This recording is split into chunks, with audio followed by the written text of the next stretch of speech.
Good morning, everyone. I'd like to welcome you to this morning's meeting of the Los Angeles County Regional Planning Commission. We'll begin with the Pledge of Allegiance. Let's see. Commissioner Shell, would you lead us in the pledge this morning, please? Thank you. I'd be happy to.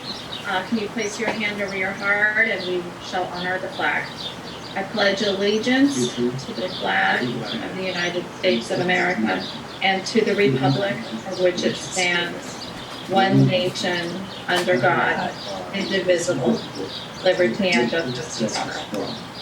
Thank you very much. I noticed from Zoom that I can see pictures of all five, well actually four commissioners. I guess I see myself as well. So we're all present and accounted for this morning. The first item, actually what we're going to ask, Commissioner Moon had requested two 15-second moments of silence. The first for what took place in Minnesota, New York City. The racism in this country is deplorable. It continues. And I think we'll take a 15-second moment of silence here. He also asked 15 seconds, and I think it's very appropriate, that the United States has now lost over 100,000 of our citizens as a result of the coronavirus. And so with this, we'll take a 30-second moment of silence. So please think silently of the lives that have lost and the activities that continue in this country.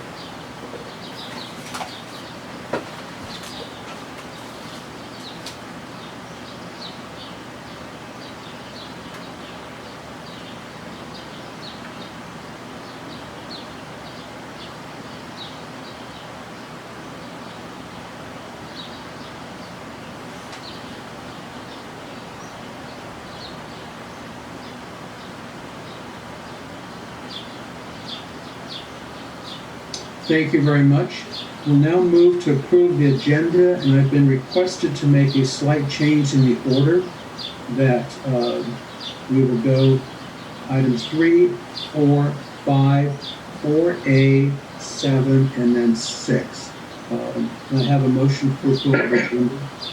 So moved. A second. Motion and a second. All in favor, please say aye. Aye. Motion is carried. County Council. Good morning. Just a reminder, while this is an online meeting, it is a public meeting, the same as if it were held in the commission hearing room. Quarterly meeting apply here. As such, when speaking on an agendized item, comments should address the item on the agenda, not other issues. Similarly, if speaking during public comment, comments should be limited to issues related to the business of the Regional Planning Commission. If speakers do not remain on topic, they may be reminded by the chair or myself to do so. Discussion of issues not related to the agendized item may result in the loss of the right to speak on the item or other items if directed by the chair. In addition, speakers should refrain from conduct that is disruptive of the meeting. Doing so also could result in the loss of the right to speak on a particular agenda item or any other items. Disruptive conduct can include, but is not limited to, threats made against other speakers, the commission or its members, or any others participating in the meeting, profane comments not related to the agenda item, or disorderly or contemptuous behavior leading to a disruption of the orderly progression and holding of the meeting. In such cases, the chair will advise that the behavior is disruptive and direct that the speaker's microphone be disabled. That person may, however, continue to observe the meeting. Further disruptive behavior communicated to the panelists of the meeting, which includes the commission and county staff, may result in the removal of that person from the meeting by disconnecting them from the online. Thank you. Thank you very much. Director, do you have a report this morning? Mr. Chair, members of the Planning Commission, thank you for joining us this morning. I hope you all had a good Memorial Day weekend and were able to take a moment also to reflect on all those we lost in service to our country. I have a couple of updates, and then I'll be handing it over to Bianca for a couple of updates as well. But I wanted to let you know that the county is slowly moving towards reopening its offices to members of the public. which is likely to occur sometime after the July 4th holiday. We don't yet know if we would start having RPC meetings in person. It is likely that we would continue to keep doing them in a Zoom format for the foreseeable future through the rest of the summer in order to continue to maintain appropriate social distancing. We are working also on a significant budget deficit within the county that is affecting all departments.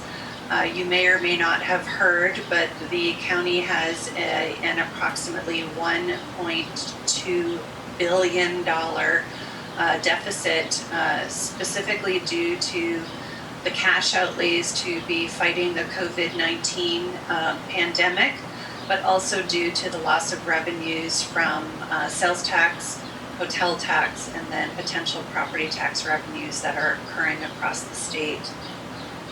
So we are looking at some lean years over the next couple of years at a minimum.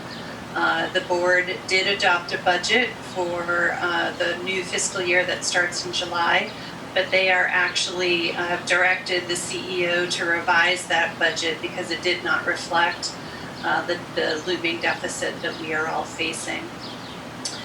Having said that, staff has been amazing, and they are the epitome of the word resilience. And I do want to publicly acknowledge all of the staff in the department for keeping their focus on the communities that they serve. And I just want to publicly thank them for that focus that they've been managing to maintain, and all of the goodwill that they are sharing with their fellow colleagues and trying to keep their spirits up in this very unusual time. I do need to join a meeting that's already in process with the CSAC Association talking about housing legislation. So I'm going to turn it over to Bianca to talk about a couple of items that were approved by the board last week, and also some exciting news for some recognition that the department got. So with that, I'll turn it over to Bianca. Ms. Bodak, may I ask you a question? Absolutely. Is that going to cause an impact on reduction in staff for the legal planning department? We don't know Budget yet. cuts? We don't know yet. The CEO asked each department to provide a budget reduction scenarios for 10% of their budget, 15% of their budget, and 20% of their budget. The CEO is analyzing all of the impacts, and depending on what scenario the CEO uses for our department, it could or could not impact staff. We just don't know yet. Okay. Any other questions for Ms. Bodak before she leaves? And thank you for your leadership. Your staff would not be doing the job they're doing without the solid leadership. Yes, they of you and your would. executive staff. No. They absolutely would. They are solid staff through and through, and they don't need direction in this era. So. Are you suggesting that the budget cut could come with elimination of the job? I'm a little young to retire, but working from home's not too bad. I don't miss that commute. Nor do I. But, great, thank you. Well, good luck with your next meeting. Thank you. Ms. Siegel, you have the floor. Thank you very much. So at the board last week, they authorized the department to proceed with application for LEAP funds, which are state funds that support policies and programs that support the production of housing. And so moving forward with that grant application and expect to use those funds to support a number of our housing initiatives coming up. The board also approved a contract that allows us to move forward with the Slauson Transit-Oriented Community Plan. And we're very pleased to dive into that work as well. I also wanted to share some good news with the Commission. We have recently learned from the Los Angeles chapter of the American Planning Association that the department will be receiving 2 awards this year for community engagement work that we've done. One award is for a People's Map, Stories from the East San Gabriel Valley, which received an award of excellence in public outreach. And you'll hear a little bit later on this same agenda about a different community engagement effort for the same project. These are related to the East San Gabriel Valley area plan. The second award that we received was for our inaugural Community Planning Month Speaker Series, which received an award of merit in the Communications Initiative category. So really pleased about the ongoing recognition of the hard work of our staff to engage with the community on a wide range of subjects. And that concludes my comments. Thank you. Thank you. Any questions of Ms. Sable?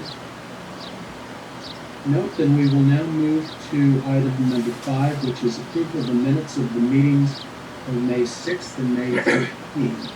I have a motion to approve both sets of minutes. So moved. A second. I have a motion and a second. All in favor, say aye. Aye. Any opposed? The motion carried. Both sets of minutes are approved. We will now go to item number 4A. This is Community Studies East Area. Mr. Drevno, staff report, please.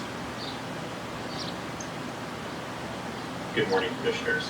My name is James Drevno, and before we hear from Myrna from White Plan, who will actually give the primary presentation today, I'd like to take a moment to provide a quick introduction and context as to why our department chose to partner with the Center for Cities and Schools and White Plan as part of our outreach for the East San Gabriel Valley Area Plan project and how it meets our county goals for robust community engagement. Next slide. Because of the size and scale of Los Angeles County, the Los Angeles County General Plan includes the Planning Areas Framework. This framework identifies a total of 11 planning areas, one of which is the East San Gabriel Valley planning area. As an extension of the general plan, area plans focus on land use and policy issues that are specific to the planning area, providing a mechanism to draft policies and programs that respond to the unique and diverse character of communities. Next slide.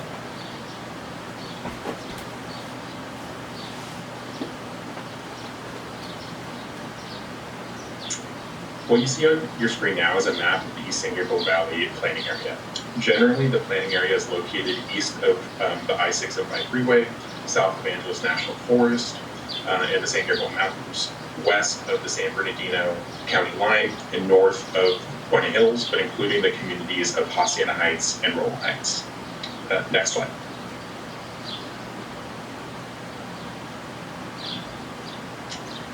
There are 24 unincorporated communities in the East San Gabriel Valley area. These communities include communities such as Charter Oak, South San Jose Hills, Avocado Heights, Hacienda Heights, and Rowland Heights. Next slide. These 24 communities are surrounded by 13 cities. Cities in the planning area include the cities of Claremont, Covina, Pomona, and Industry. Next slide.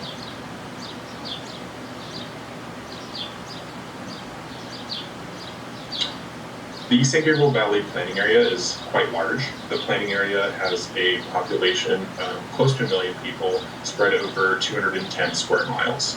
Approximately 25% of both the total land area and population of the East San Gabriel Valley planning area is unincorporated.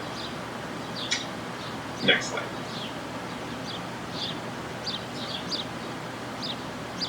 What we see now is a general timeline of our project. We anticipate a completion date of the area plan in 2022. The timeline shows community engagement as the major category in 2019. Though a lot of our initial outreach did occur in 2019, we want to specify that our community outreach is consistent throughout the planning process. Next slide. Because the population of the East San Gabriel Valley is so diverse and widespread, our project team has taken a broad, varied approach to community engagement. What you see now is our community engagement matrix that we created specifically for this project, outlining each of our outreach and engagement strategies. This matrix is available for the public to see on our project website, and we regularly give it out to community-based organizations and other folks that we work with. Next slide.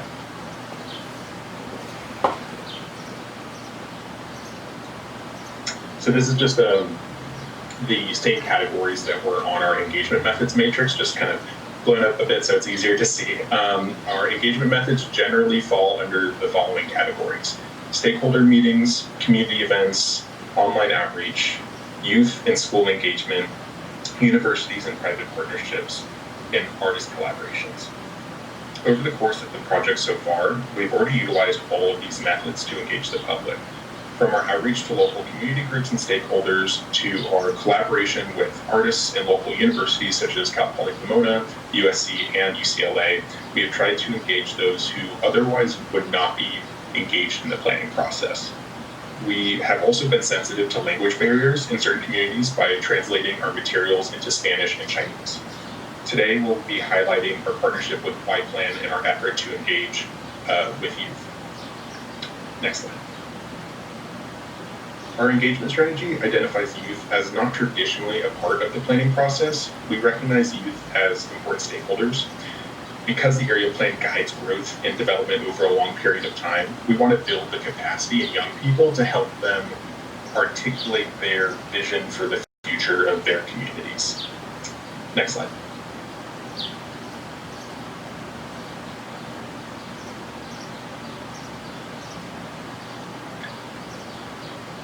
Our department began a partnership with YPlan, which is a program in the Center for Cities and Schools at the University of California, Berkeley, in order to engage local young people in the East San Gabriel Valley in the planning process. This partnership, which was sponsored by 4th District Supervisor Janice Hahn's office, provided that bridge to link our department with a local school. In fall 2019, the department and YPlan partnered with Rowland High School in the community of Rowland Heights, the first time that this program was piloted in the Los Angeles region. And with that, I'd like to hand it over to Myrna from YPlan for a more detailed description of the work they do and how our engagement with Rowland High School students turned out. And so that concludes this first portion of the presentation. Thank you. Before she speaks, any commissioners have any questions? Commissioners have a question, Mr. Governor? Okay, seeing none. Myrna, please go ahead and proceed.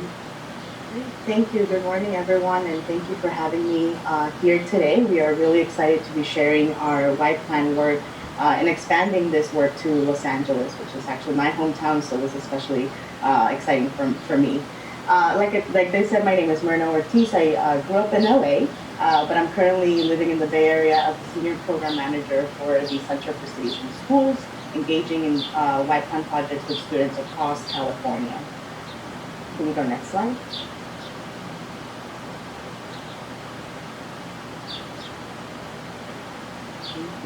So YPlan stands for Youth Plan, Learn, Act Now.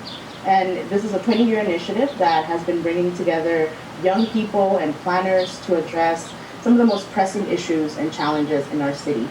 This year, we have engaged with different hubs around California, including schools in Sacramento, the Bay Area, San Jose, and like we heard, this is the first time we expand to LA County. So we're really excited. We want to thank all of you for your partnership and for making this possible. The 5 steps that make up YPlan, the YPlan curriculum that is implemented in classes during the regular school day, take the students and their teachers through this process of researching challenges in their community, starting by identifying some of the problems, going out and making sense of the city, coming out to the community like a city planner would, and then coming back and brainstorming some solutions that can help improve the situations that they've identified at the beginning. At the end of the process, students are able to come up with some ideas, share their ideas publicly back with their community partners, and then reflect on how they can continue their engagement moving beyond this one semester project that they've engaged in. Can we go next slide? So the project question for this project that we were asking young people to try to address was, how do we retain or attract young people to stay in Rowland Heights? Over the summer, when we were training our teachers and our planners on how to implement YPlan in their school, we realized that the schools and the planning department weren't communicating, right? We work in silos often. And when we had this conversation and had teachers and planners in the room, we realized that some of the issues impacting the school low enrollment, the traffic in the morning drop-off zone, were some of the issues that the planning department was also trying to figure out. And thinking long-term, how do we address these challenges and begin to plan for that future? So we're excited that this opportunity came up and we're able to bring young people together to try to address these challenges and help the planning department think about what might attract them to stay in Rowland Heights in the year 2040, 2050, moving forward. Can we go next slide? So part of the project and part of our work as Y-Plan is to build a community of practice. So we started off with the partnership with the planning department. We connected with the school and were able to get leadership involved and the teachers that we're going to be implementing. And then we also were able to connect with some of the university partners, including College Pomona's College of Environmental Design, as well as UC Irvine's Education Department, to bring together expertise from different fields, but as well to support the students that we're going to be working in this project. We had 140 students engaged across 4 different class periods in their world history and U.S. history courses. Can we go next?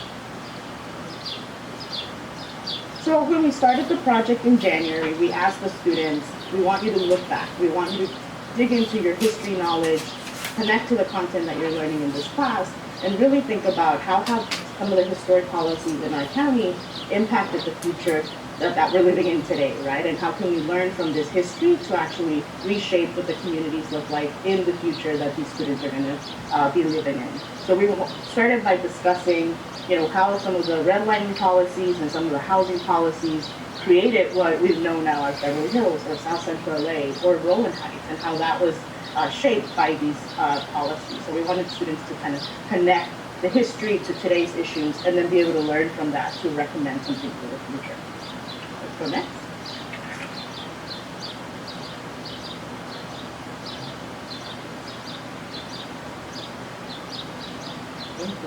So we started the project doing a kickoff session where we presented to students some of the general concepts that we wanted them to think about. And they were able to meet our clients. So our LA County Regional Planning Department came into the class and talked to students. And as part of that connection, we wanted students to be able to understand how city planning works. And so part of the process for Y-Plan was to take them out on a field trip where we had over 100 students participate across 2 days.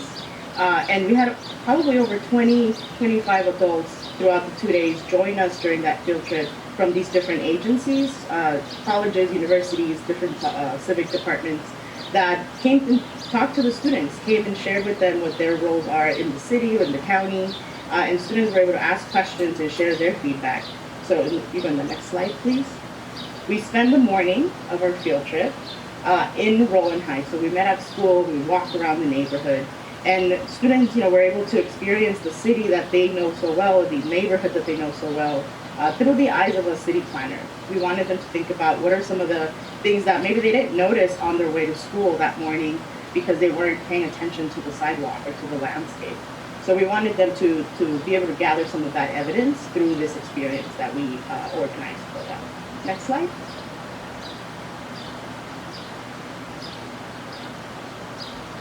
So we spent the morning at Rowland Heights, and then the afternoon, we went over to the city of Monrovia, and students got to experience and spend the afternoon in the historic downtown area, getting to see some of the housing, the shops, the sidewalks, the public art that they didn't know was even possible to exist. We talked to students yesterday in a quick call, and some of them shared their reflection on this day and said, we didn't realize this type of neighborhood or city could actually exist, because they didn't know that could happen in Rowland Heights as well. So they were inspired to actually, think about what strategies can be used from what they saw in the afternoon to actually improve what they're experiencing in their own communities.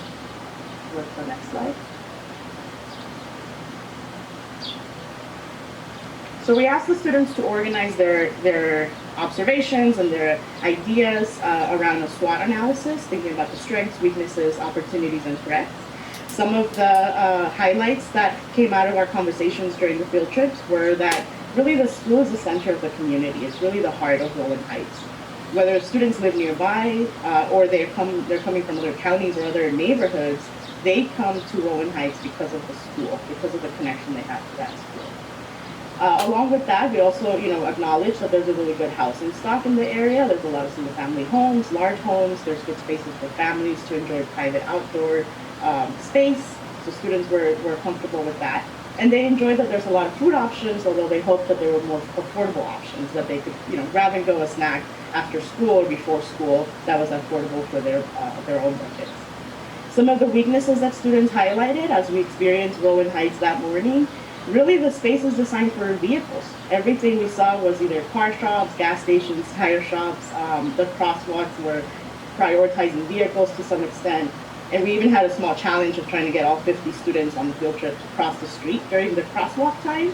And it was nearly impossible because there was only about 10 seconds, right? So really it's not designed for pedestrians. Walkability is low. We didn't see anybody else walking around the streets while we were out there compared to City of Monrovia, where there was families out and seniors hanging out and kids out playing in the park. And really in general public space, activity was low as well. So we, thinking about waiting for the bus stop, waiting for the bus, or going out in public, there really aren't any spaces for people to hang out or wait or feel comfortable in public spaces. So students really paid attention to what was happening in the landscape around them. Next slide.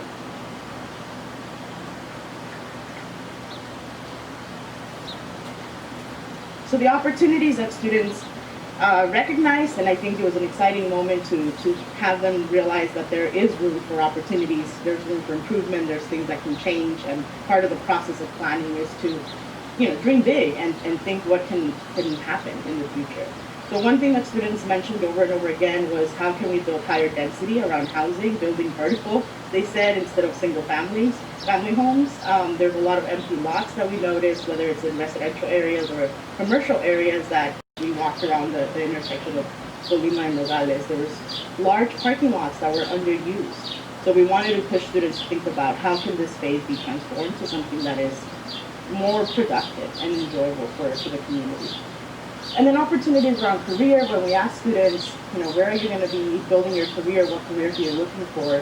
One idea that came up, students would say, is Silicon Valley. So, what does that mean? Are they looking for tech jobs, good paying jobs? Are they looking for, a different type of lifestyle? It was interesting to think that they don't see that happening in LA County for themselves. And so some of the threats that we've obviously experienced, we're all from home now, so COVID-19 has impacted our schools as well. Today, I'm assuming it's pretty hot all over California, so climate change is continuing to impact our communities already. And I think for Rowland Heights specifically, every conversation we've had with teachers, planners, and students, cars is a big topic. Speeding along the big streets and having priority over pedestrians or active transportation. And really one key takeaway or insight that we heard loud and clear from students was that they don't expect to be living in Rowland Heights in the next 5 to 10 years. Even if they go off to college, great, they might not expect to come back to this neighborhood. So we really wanted to push them harder to think about why was that and what can we do to actually make it better, to make you want to stay there. Okay, let's go next slide. So as we know, on March 16, all schools closed down, so Rowland Heights as well had to close down and send students home. And teachers and students are still learning. Education continued online, and we're all learning how to use new strategies around distance learning for young people. But this also came with more responsibilities, both for adults and students at home, working from home, doing more homework, and having responsibilities with families.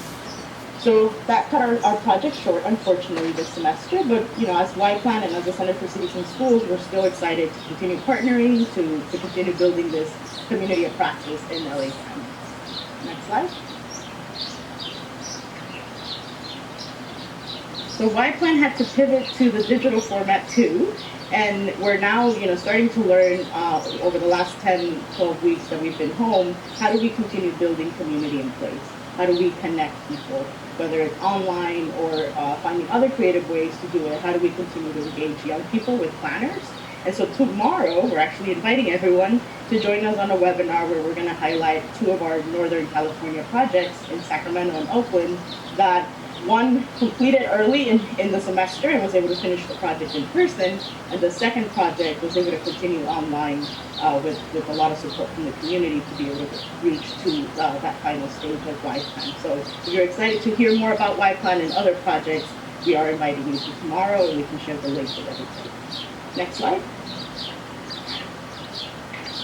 The two youth insights that I'm going to leave you with, again, is young people don't see themselves in Rowland Heights in the next 10 to 5 years, so it's a big challenge. What are we doing to give them more, to incentivize them to stay, to offer them an opportunity to build a life here? And, you know, I think with that, in thinking about today, young people are not connected to the community. They're connected to their school, but often when asked what they do after school, they go straight home. They don't have spaces where they can hang out, where they can be young people, where they can get the resources and supports they need to feel motivated to stay here. And so I think we have a big challenge ahead of us in offering young people a little bit more in LA County and Rowland Heights to be able to feel like they can stay there and be excited and proud to be, you know, resident in Rowland Heights. Next slide.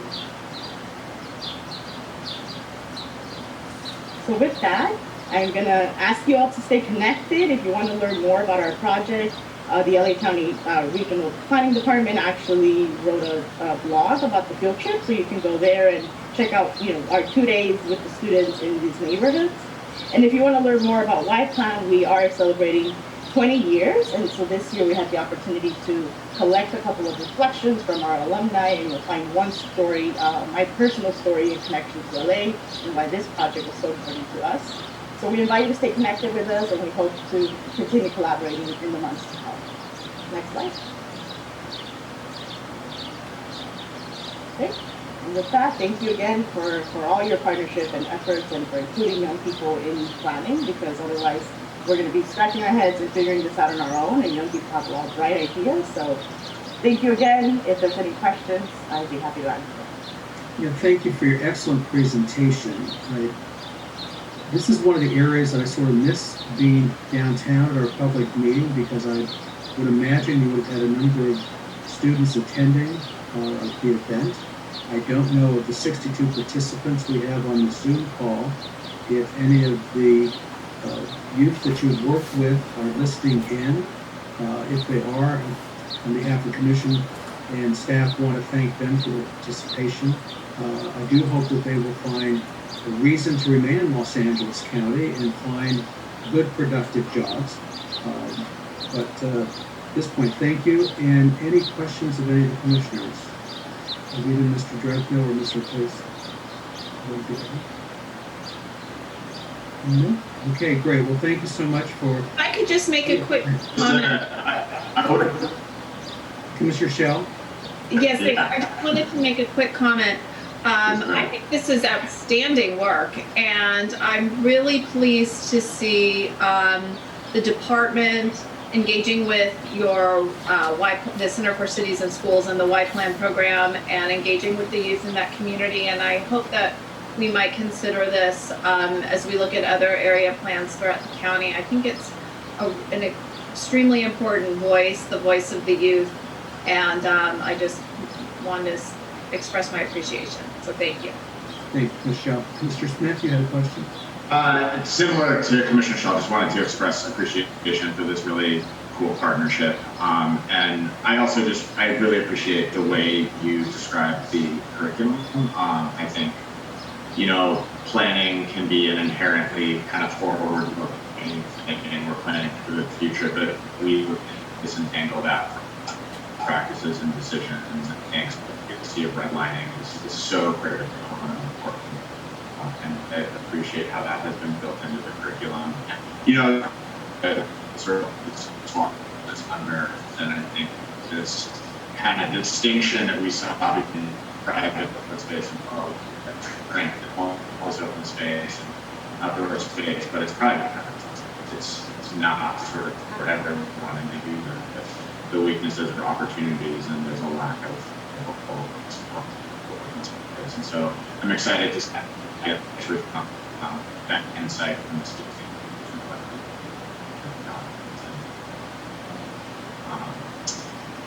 And for the department, I mean, I think it's so unfortunate that sort of something like this short due to the responses that we all had to make to the COVID-19 health emergency. And I guess I'm just wondering, because I agree with Commissioner Shell, I would hope that we can build in partnerships like this in future area plans, community planning efforts, and comprehensive planning efforts. But you mentioned sort of the community engagement. We're talking about a particular part of engagement. Community engagement will continue to develop. And I wonder, how does sort of into that meeting? And are we thinking about opportunities for lessons learned due to this emergency? I mean, I think in my work, I see how COVID-19 has kind of unearthed a lot of existing inequities and magnified some problems. So are there lessons, or are there things that we're seeing and learning as a result of this response, and who has access to space, and I'm wondering, how do those things get built into our planning efforts to be more resilient? Does that get built into it?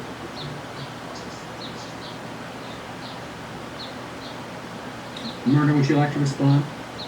Yes, you were breaking off a little bit, so I missed the beginning part, but I think, thinking about the experience that students are having right now during COVID-19, and our teachers as well, it has been a challenge across California.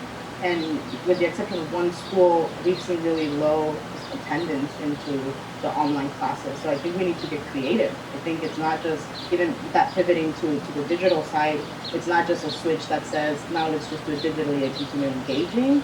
Yeah, we have to be more strategic about how we do it. And I think for young people, as we reopen and as we begin going back outdoors, what are those spaces that we plan to dedicate to young people where they can feel safe and they can get the resources, whether it's career development or tutoring or just a space to hang out, that they can spend time in, because that's not there. And it's a challenge, and I think, like you said, COVID is highlighting a lot of those things, and we need to just think more creatively and continue asking young people, what do they want to see? Because if we don't ask them, we might think they need X, Y, and Z, and actually that's not where they're at. So I think continuing that conversation, and we're excited to try to do that with the county, and excited to try to see where we can take it. Okay. Commissioner Moon or Commissioner Louie, do you have any questions or comments? Go ahead, Commissioner Moon. No, you go ahead. I don't have any comments. Good job. Thank you. Very informative. Commissioner Louie? And I too want to express the appreciation for the department engaging and having this as part of the planning process.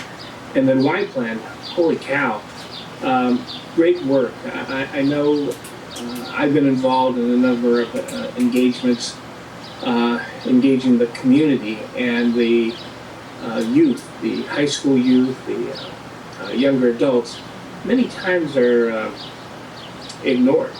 And yet they may be the source of some of the greatest forward thinking that we can harvest. And so congratulations, good work. I want to take you up on staying engaged. Is it possible that you could send out that link and maybe even some direct contact information to myself and the other commissioners so that we can stay connected? Yes, definitely. We can definitely share the slides as well. We want to make sure that you have all the details, and we'll be doing a full report with more student data that we got this week. So you'll be able to see that. And yeah, let's continue the conversation. This summer we are preparing our tools again to reimagine how we do this moving forward with a blended approach, and kick off the school year in the fall when schools open or go back online. So we're ready. Great. So my request is sort of immediate. I'm looking towards wanting to partake in your activities tomorrow, and I do want to look at your program of engagement. So if you could get that out, that would be appreciated. Definitely, we'll send that to you. Thank you. Murray, there was also a comment on the chat line. A resident of Rowland Heights had put in housing density was seen as an opportunity, but it seems in conflict with cars and car-centric community. that was identified as weakness and threat. With no real access to public transportation, more density will lead to more cars. Do you want to comment on that? Yes, yeah, I think the students also agree with that comment, and I think when they're thinking about higher density, it's a full reimagining of the area, right? When we're thinking about Nogales and Colima specifically, how can we reimagine that space to be higher density, to still have the shops and businesses and restaurants and any services you need for your car, but to also have the options and infrastructure for students and young people and all people, adults, to go different ways, right? To skateboard, to use scooters, to bike safely, or to walk in the neighborhood and have all the amenities that they need to access walking distance. So it's a full reimagining. It can't just be higher density if you're not going to address the infrastructure of the vehicles and transportation aspect as well. Okay, great. Well, thank you for your presentation, and Mr. General for your presentation as well. Chair, if I may, there is one public speaker on this item. Okay. It is the commenter you referred to in the chat box. Perhaps she wanted to speak as well, Debbie Minos.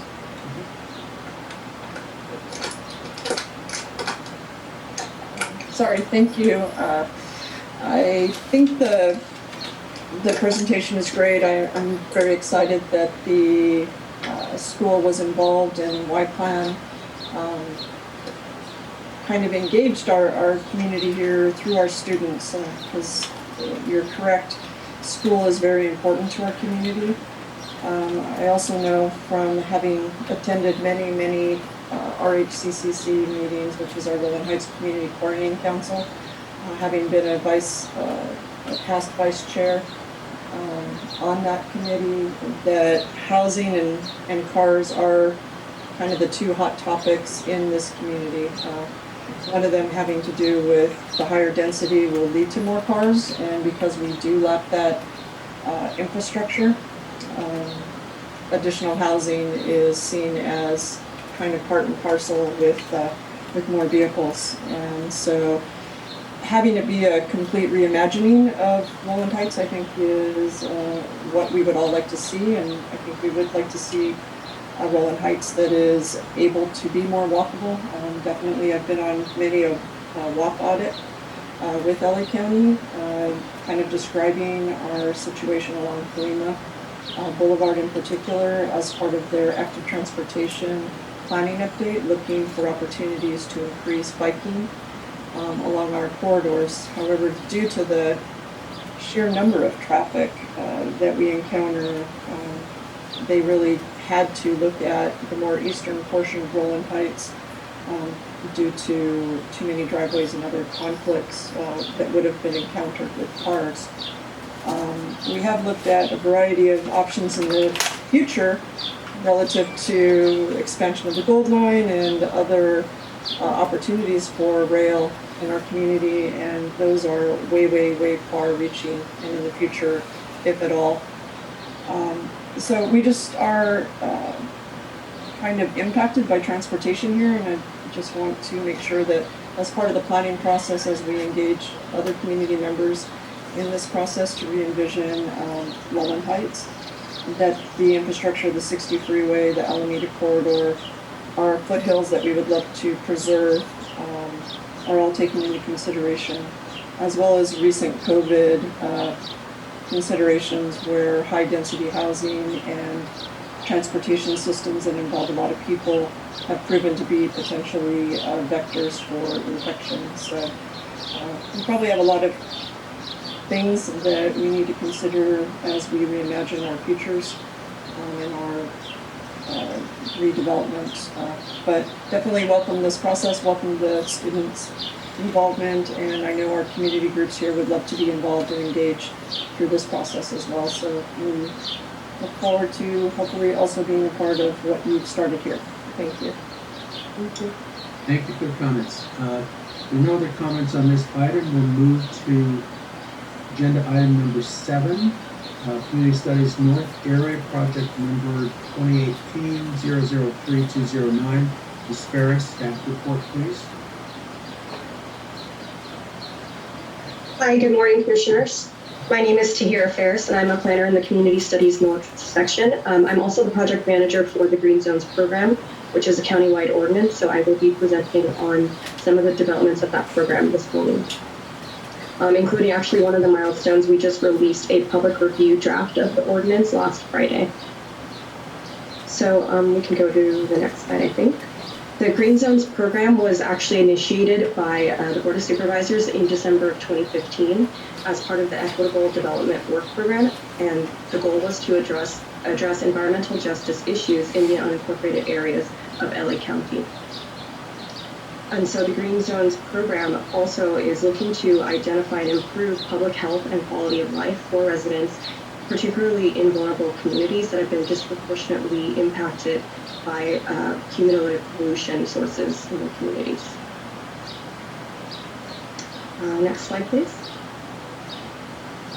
So since 2016, the department has actually worked with various stakeholders and agencies at the local, regional, and state level to develop the program framework for the Green Zones. So the framework does consist of multiple components. One is environmental justice screening method. There's also zoning code and general plan amendments that we are proposing. We also have done some research on potential business incentives for businesses that will be impacted by the Green Zones program. There's also agency coordination and stakeholder engagement. So this presentation will specifically focus on some of the proposed changes to Title 22. As I mentioned, we did just release the public ordinance last Friday. And I'll also just give a quick explanation of the EJSM tool and some of the stakeholder engagement that we've done so far that has largely informed some of the proposed changes to the zoning code as well as the general plan. Next slide, please. So the environmental justice screening method was developed in partnership with researchers from USC's Program for Environmental and Regional Equity, as well as Occidental College. It's a GIS-based platform and analysis and mapping tool that allows a countywide comparison of cumulative pollution impacts and community vulnerability. We looked at over approximately 40 indicators from cumulative impacts in the categories, including proximity to hazards and sensitive land uses, health risks and pollution exposure, social and health vulnerability, and climate change vulnerability. And we generated scores for each census tract. This tool is similar to Cal EnviroScreen, if anyone is familiar with that, which was developed by the California EPA. But the EJSM tool that we developed for the county was designed to be more flexible to meet the county's needs with more detailed local data. The tool will allow for customization of data sources and analysis to suit the county's needs going forward as well. And so the map here just highlights the most vulnerable communities in red, and it will help inform some of the environmental justice policies as we begin to propose those for future efforts through changes of the zoning code. Next slide, please. So just to take you back to 2018, actually, we did some ground truthing efforts. You may have heard some information about this previously. The program for the Green Zones has employed extensive stakeholder engagement from the beginning, and that's occurred on multiple levels. In addition to some quarterly stakeholder meetings, as well as other various stakeholder outreach we've done, we conducted this ground truthing activity. Ground truthing is an area survey methodology where community members walk, observe, and verify issues in their community with firsthand experience. And in this case, our community partners gathered members from the community and were able to document potential environmental and health hazards. The effort for the ground truthing was funded by a grant from the California Strategic Growth Council, and we created partnerships with two community-based organizations, East Yard Communities for Environmental Justice in the East Los Angeles area, and Communities for a Better Environment in the Florence Firestone area, as well as a portion of Walnut Park. Next slide, please. So I will go into the general plan amendments and zoning code changes that we're presenting now. The results from the ground truthing efforts, as well as additional feedback that we received from our CBO partners, and also internal research that was done on existing zoning and land use, was what led to the proposed ordinance and general plan changes. to address the impactful industrial uses, particularly when they are in close proximity to sensitive uses, but also to address recycling facilities, solid waste management. So some of the amendments that we're proposing for the general plan look at additional text changes and new policies, really just to support the goals and ideas of the Green Zones program. We're looking at some text changes from guiding principles, as well as the land use element, adding new policies there that support the goals of the program. And we are also going to create a reference to the EJSM tool in Appendix C of the general plan. As part of this project, we are also proposing to actually change the zoning of approximately 29 parcels. And these parcels are currently M2 zone, but we will be recommending to change those zones to M1 as they are in close proximity or adjacent to sensitive residential uses. And with that zone change, we will be proposing a change in land use designation for 15 of those parcels to make sure that the land use is consistent with the zoning. Next slide. So as part of the Green Zones ordinance, one of the main components is that we identified actual Green Zone districts. These 11 communities are listed on the slide here. They are largely urban areas, somewhat suburban, but most of them are what we have identified as extremely vulnerable communities that have cumulative and historically been disadvantaged and have impacts from especially impactful, intensive industrial uses. Next slide. So specifically within the Green Zone districts, those 11 communities that we just showed, we will be applying new standards where when a specific type of business is located within 500 feet of a residential or sensitive use on an unincorporated parcel, or specifically a residential use on an incorporated parcel, then they will have to comply with certain restrictions. In some cases, we are actually prohibiting specific uses if they are within 500 feet of what we are dealing with the sensitive use. And some of those uses include acid, gas, and cement manufacturing, metal plating, and plastic manufacturing. For other uses within 500 feet of a sensitive use, we will require additional development standards and in some cases new permitting requirements that will require them to have a CUP to operate. Next slide.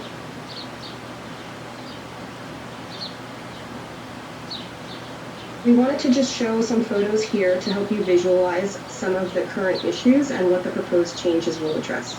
So we are looking at some standards, for example, to address storage of materials, to make sure that there are height restrictions for certain materials, but also to make sure that depending on the type of material, they may be required to be stored indoors if they pose a health risk or hazard. They will no longer be allowed to be stored outdoors. We also are including standards that address fence heights and walls, and as well as fence materials to protect businesses or protect the nearby sensitive uses with screening and other standards. We are also recommending landscaping buffers and additional setbacks, particularly between industrial or heavy impact uses and residential or other sensitive uses. Some of the other things that we're looking at is the placement of loading docks and vehicle circulation on site, making sure that the loading and unloading of materials is further away from sensitive uses. Next slide. Another key aspect for the Green Zone district specifically is this idea of a schedule for compliance.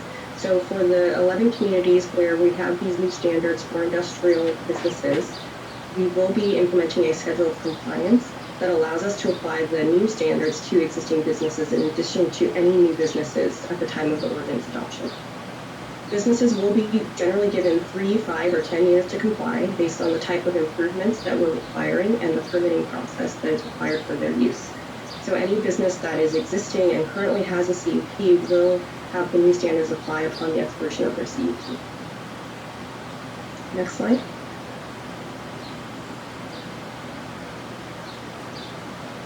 In addition to just identifying these 11 Green Zone communities, we are making additional changes to Title 22 that will apply countywide. One of those is a new definition for sensitive uses, which is shown on this slide here. And we have new regulations for sensitive uses that will choose to locate adjacent to or adjoining an existing industrial use. The development standards that we will apply to those new sensitive uses will include landscaping, buffers, walls, air filtration, and placement, and there will be language for placement of windows and doors when they are near those high impact industrial uses. Next slide. As part of the Green Zones program, another change that is going to be countywide is incorporating new standards for recycling and waste management. This includes new recycling and organic waste uses to be added into Title 22. These will be more in line with state regulations and promote better waste management and waste diversion. Through these changes, we are also proposing a recategorization of certain specific uses that currently exist in the code, including scrap metal yards, auto impound yards, and junk and salvage yards. The idea is that these will be better regulated as specific recycling type uses, and this will improve the way that we currently regulate those uses. We also hope that this will make it easier for planners to condition when they're permitting these uses, and easier for our enforcement staff to regulate them. Next slide. So I just wanted to share the immediate timeline for the project. As I mentioned, we did release a public draft of the ordinance on Friday, May 22nd, and that is out for review.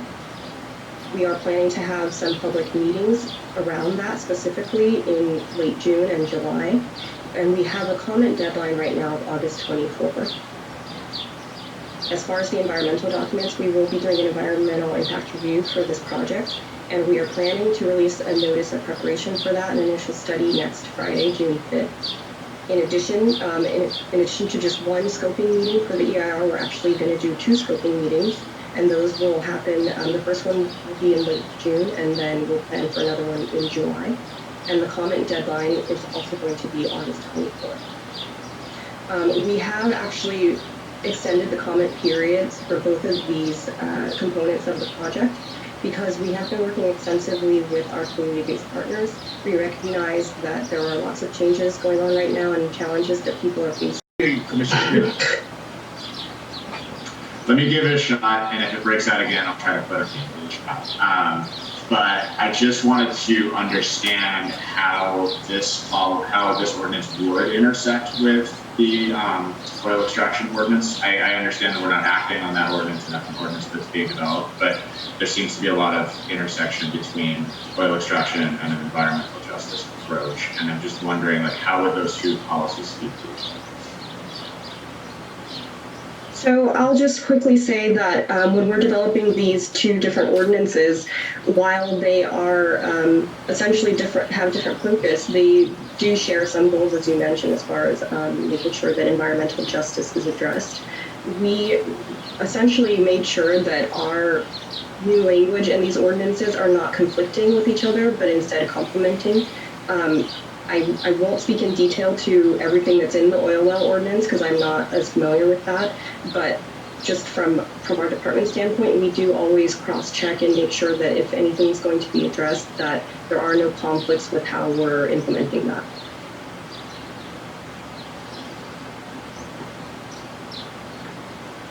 Okay. Yeah, I mean, I think it's important from just a internal consistency perspective. So just questioning for thinking about the approach Sure. you were offer for different types of use that in relation to different types of the stations and laws that are important and data driven about what the and then the last that I wanted to make was just to underscore and appreciate and underscore the importance of continued partners in the outreach. I think, if we're taking, something Commissioner Moon said, but if we're taking an environmental justice approach to this work, then that also is accounting for and addressing the planning process. And that has always been a problem, but it's now compounded by how we're having to do these things.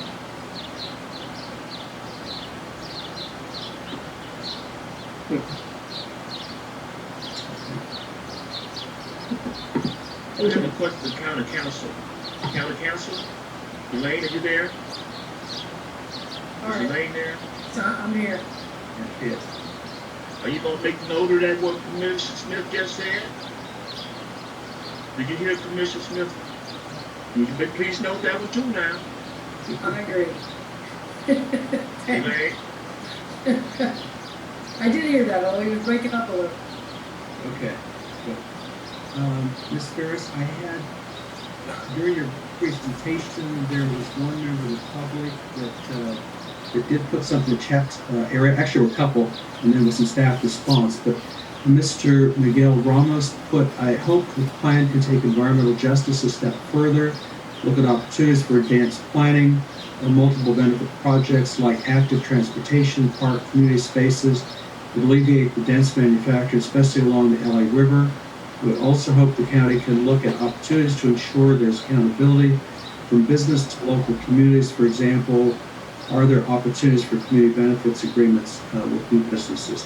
I'm sure, I just want to make sure that was on the record and provide assurance to members of the public that our meetings are recorded and that everything that's on the chat in terms of comments that they've put in also become part of the public record. So it's part of input from the community that you can utilize moving forward. Thank you. We'll take that. Thank you. You're welcome. If there's nothing else on that, Chairman Lugo. Sure, yes. I just wanted to comment that Ms. Ferris, thank you for the work that you've done. Obviously, lots of hours and time gone into it. You brought a lot of expertise to the table to evaluate and make recommendations. Is it possible to have your PowerPoint? I'd like to get a copy of it. As far as the file and information that was provided for this meeting, it was sort of lean. So if I could get a copy of that PowerPoint presentation, it would be very helpful for me. Yes, certainly. Thank you. There were a lot of planners that worked on this previous to myself as well, and I will make sure that you have this presentation. Thank you. All the commissioners. Yes, I'll send it to all of you. Yes. And we'll post it on our website as well, so it will be public. Okay, thank you so much. Thank you. I'm going to call for a 5-minute recess at this point. When we get back, we'll then take up the public hearing, item number 6. So let's take a 5-minute recess and we'll be back in a few minutes. Thank you.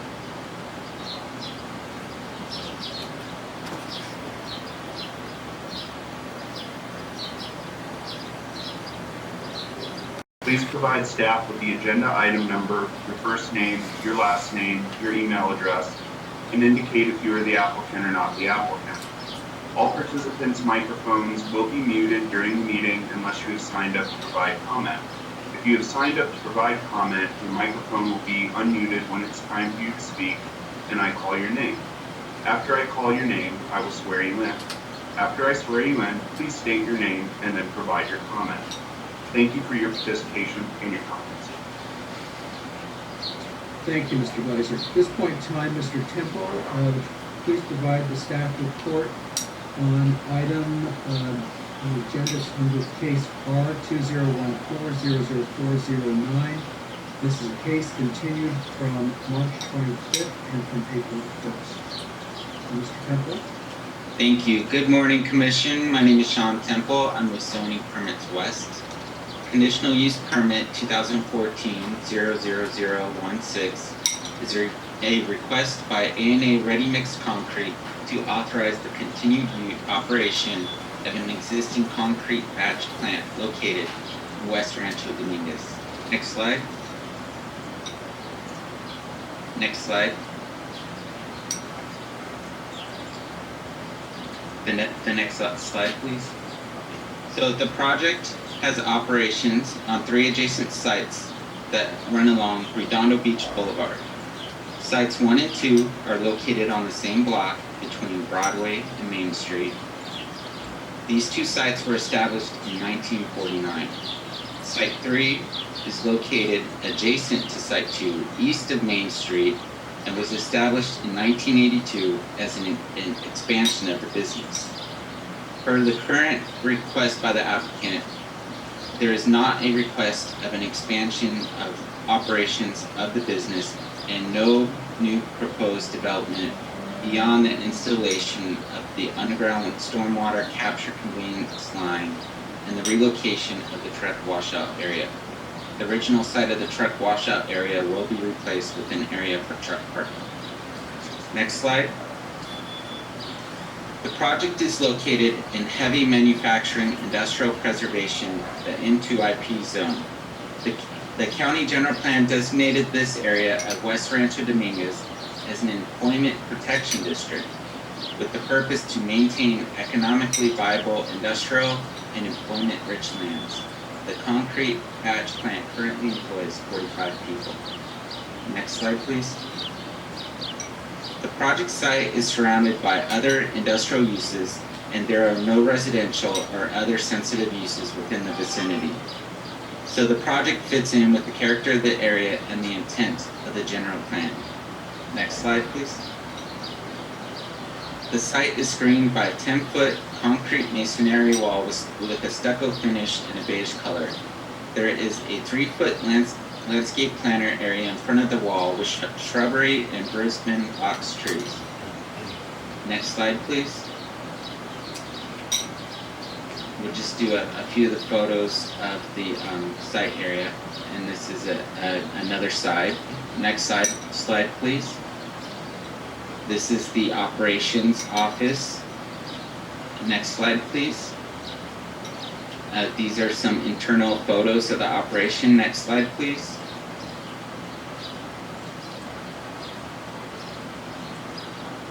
Next slide, please. This is a parking area of the truck parking area. Next slide, please. And the next slide coming up will show sites 2 and 3. Oh, this is the rear side. Next slide, please. And that's sites 2, and on the far side is site 3. Twice a year, A&A Ready Mix, along with Robertson's Ready Mix, a separate concrete batch plant in the same area, meet with a designated community advisory committee to address any concerns that may arise from the operations of the 2 concrete batch plants. Regional planning enforcement staff attend some of these meetings and has received reports from the community advisory committee that both plants are good operators and there are no complaints. These semi-annual meetings will continue as part of the conditions of approval. The project has been determined to qualify for a Class 1 existing facilities categorical exemption under the California Environmental Quality Act. Staff finds this use is consistent with the countywide general plan, the West Rancho Dominguez CSD, and the county zoning code, and recommends approval of this CUP. This concludes my presentation. Thank you, Mr. Temple. Any questions of staff? Mr. Lloyd? No questions at this time. I'd like to hear from the applicant. Mr. Glazer? Yes, we have 3 individuals representing the applicant. We have Alex Nichols, Danny Kane, and Paul Gary. Staff, if you could please unmute all 3 individuals at this time, I will swear them in concurrently. Mr. Nichols, Mr. Kane, and Mr. Gary, do you and each of you swear or affirm under penalty of perjury that the testimony you may give in the matter now pending before this commission shall be the truth, the whole truth, and nothing but the truth? Okay, great. As applicant, each of you, when you start speaking, just state your name. Collectively, you'll have 15 minutes to make your presentation. One of you can begin now. Good morning, esteemed members of the Regional Planning Commission. My name is Alex Nichols, Director of Development and Compliance for A&A Ready Mix Concrete. I'd like to commend the Regional Planning Commission, planning staff, and Mr. Temple on their continued work during the COVID-19 crisis. A&A appreciates the Regional Planning Commission's dedication to continue meetings via teleconferencing, moving development projects through the permitting process. A&A's concrete business is dependent on construction developments, so we're deeply appreciative of LA County Regional Planning's commitment towards continued growth. A&A is one of the last privately owned family concrete manufacturers in Southern California. That start began at this location 71 years ago. Over nearly 3/4 of a century, ANA has produced concrete for every type of construction project. 1.25 million cubic yards for the 105 freeway, 1,000 cubic yards for the Gerald Disney Bridge at the Port of Long Beach, 30,000 cubic yards for SoFi Stadium, the new home of the LA Rams, and the LAX modernization project. ANA also supplies concrete for small jobs to the surrounding communities, such as driveways, home remodels, public works jobs, and street improvements. Most of the on-site staff included in the 45 employees have been there over 20 years. ANA's experience and reputation for reliable service has sustained this operation for over 7 decades. ANA's continued to supply essential development projects during COVID-19, and we acted quickly to adapt our health and safety operational procedures in conjunction with CDC, state, and local guidelines, and have had 0 employees test positive for COVID-19. ANA's centrally located facility in LA County provides a number of benefits to the surrounding community and the LA County.